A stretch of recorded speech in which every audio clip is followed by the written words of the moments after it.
जय हिंद दोस्तों। आज के इस वीडियो में हम समझते हैं वर्दी की ताकत की अगली वीडियो। ये वाली वीडियो में हम समझेंगे कि भारतीय संविधान का निर्माण कैसे हुआ है, जबकि हम पिछली वीडियो में आप लोग को चार्टर तथा अधिनियम ये सभी अधिनियम हम पढ़ा चुके हैं आप लोग को। अगर आप लोग अभी तक हमारी उस वीडियो को नहीं देखे हैं तो आप लोग को जो है प्लेलिस्ट में जाकर देख सकते हैं। वर्दी की ताकत जीके जीएस ये प्लेलिस्ट बनी हुई है। तो इस वीडियो हम क्या देखेंगे कि संविधान का निर्माण कैसे हुआ है, भारतीय संविधान का, और किस मिशन के तहत इसको बनाया गया है, संविधान सभा कैसी आई, उस संविधान सभा में जो है कितने लोग थे, आज़ादी के पहले यानी कि पाकिस्तान और इंडिया भारत इन विभाजन के पहले कितने सदस्य थे, बाद में कितने सदस्य हुए, इन सभी के विषय में हम समझते हैं। तो चलिए समय को ना गंवाते हुए हम अपने टॉपिक पर चलते हैं। जो हमारा पहला टॉपिक है भारतीय संविधान के निर्माण में, वो ये है कि भारत में सर्वप्रथम संविधान सभा का दर्शन 1895 ईस्वी में बाल गंगाधर तिलक ने स्वराज विधेयक में की गई। जैसे देखिए, इसमें कहने का मतलब क्या है कि भारत में जो संविधान सभा की सबसे पहले मांग की गई थी वो बाल गंगाधर तिलक के नेतृत्व में किया गया था। और ये कब किया गया था? 1895 में किया गया था। किस विधेयक के तहत किया गया था?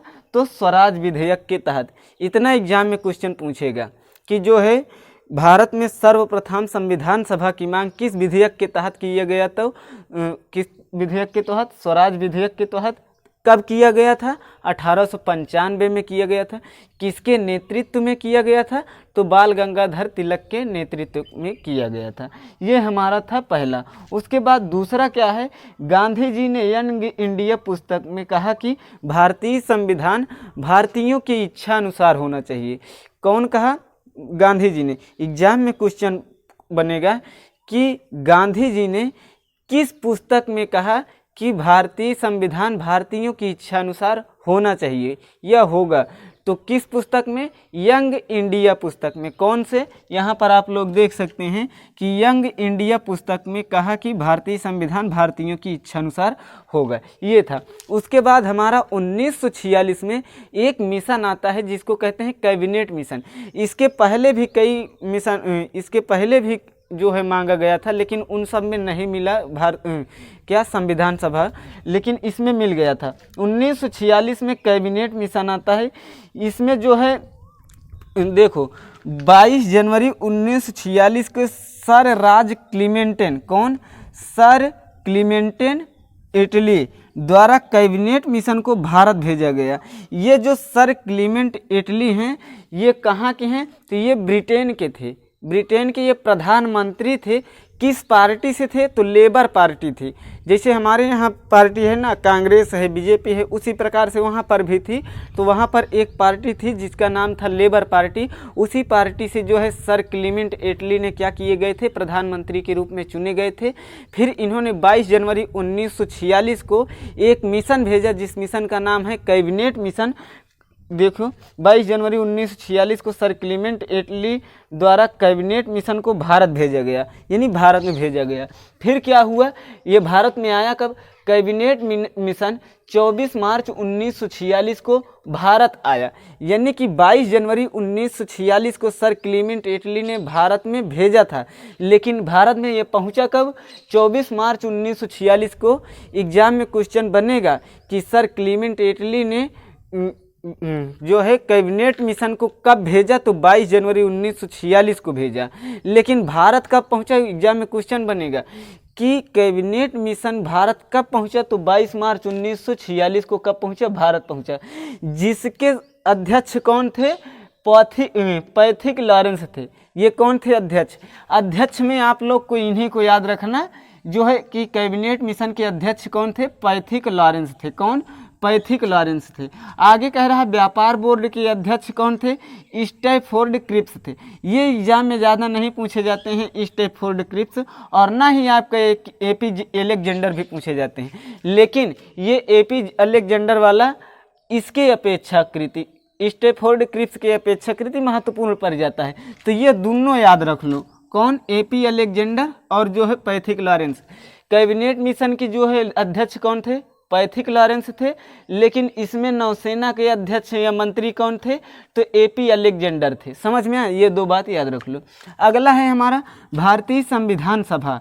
भारतीय संविधान सभा जब इस कैबिनेट मिशन के तहत भारतीय संविधान सभा ही आई, तो इसमें क्या हुआ कि 2 विधान आपके जो है विधानसभा, एक तो है विभाजन से पहले वाली और एक विभाजन के बाद।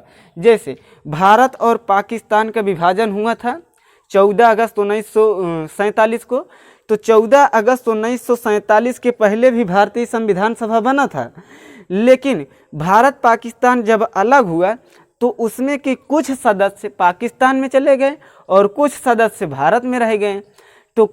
तो इसमें से देखते हैं कि टोटल जो ये भारत पाकिस्तान के विभाजन से पहले था, उसमें टोटल 389 सदस्य थे। कितने?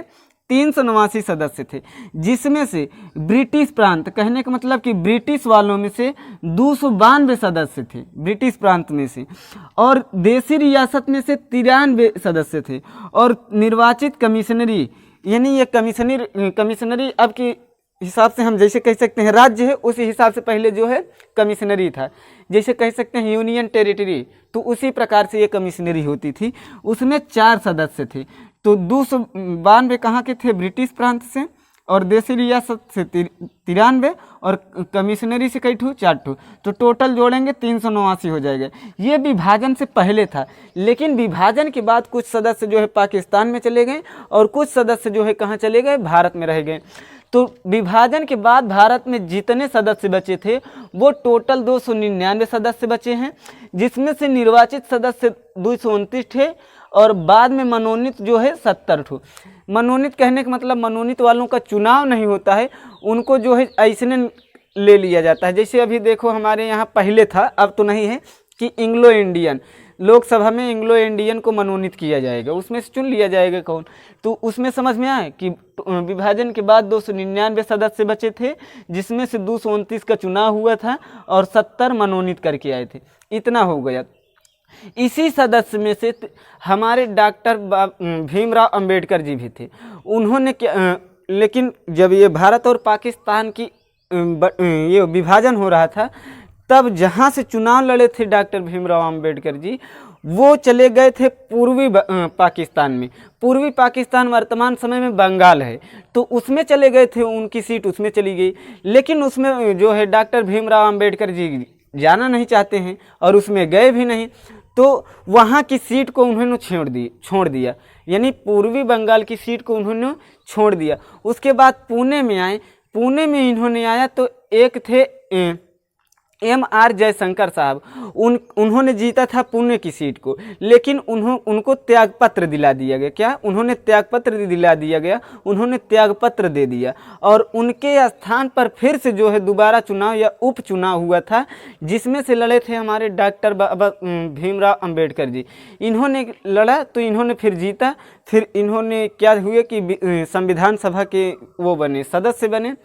तो समझ में आया कि संविधान सभा में डॉक्टर भीमराव अंबेडकर जी का रहना कितना महत्वपूर्ण था।